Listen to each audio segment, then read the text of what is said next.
যে কথা বললে মানুষ প্রথমে বলে প্রফেসর সাহেব বলে আরে ফজলুর রহমান বলল কি, প্রিন্সিপাল সাহেব বলে ফজলুর রহমান বলল কি, আমার দল বলে ফজলুর রহমান বলল কি, আমার রিজভী সাহেব দস্তখত দিয়া বলে, যদিও উনি দস্তখত আদেশে দিয়া বলে ফজলুর রহমানকে 3 মাসের জন্য স্থগিত করা হইল তার মেম্বারশিপ।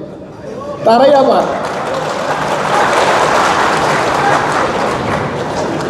আবার 6 মাস পরে বলে ফজলুর রহমান বোধ ঠিকই আছিল, মুক্তিযুদ্ধ ছাড়া বাংলাদেশ চলবে না। এইবার যে ভোটটা হয়েছে, আমি কথাটা বলি শেষ করব, এইবার যে ভোটটা হয়েছে অনেক কথা আমরা কইছি, অনেক বক্তৃতা করছি। আমি আমার নেতার কাছে পারমিশন চাইছিলাম আমারও দেন বাংলাদেশে, দেখি তো যারা মুক্তিযুদ্ধ মানেন এরা কোন কোন সিট থেকে পাশ করে।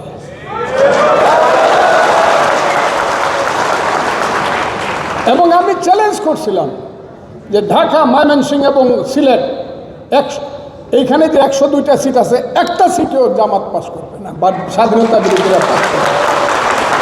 এই চ্যালেঞ্জ আমি করেছিলাম যে জামাতের আমি সিলেটে বাড়ি, উনি যে সিটে দাঁড়াবে সেই সিটে আমি দাঁড়াবো যদি আমার দল আমাকে পারমিশন দেয়।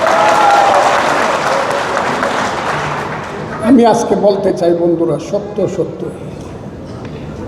ইতিহাসের সত্যকে অস্বীকার করা যাবে না। কারণ বাংলাদেশ বড় নির্মম, নিষ্ঠুর, কঠিন এবং অনেক বেশি মায়াবী বাংলাদেশ। ইতিহাসের পাতায় পাতায় তা লেখা আছে। এই বাংলায় শুধু বেলি চামেলি আর জুঁই ফুল ফুটে না, এদেশে রক্ত গোলাপ, রক্ত জবাও ফুটে। এদেশের জঙ্গলে শুধু কোকিল ডাকে না, এদেশের জঙ্গলে রয়্যাল বেঙ্গল টাইগারও ডাকে। এদেশে শুধু বসন্তকাল আসে না, চৈত্রের শেষে বৈশাখের প্রারম্ভে ধুলির ধ্বজা ওড়ে গ্রীষ্মকাল আসে। এদেশে শুধু গ্রীষ্মকাল আসে না, উত্তাল নাগিনীর মতো ফোনা তুলতে তুলতে দেশে বর্ষাকালও আসে। এদেশে শুধু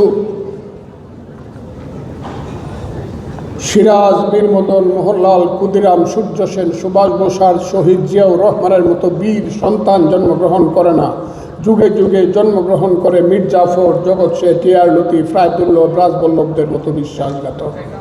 কাজেই বড় বিচিত্র বাংলাদেশ।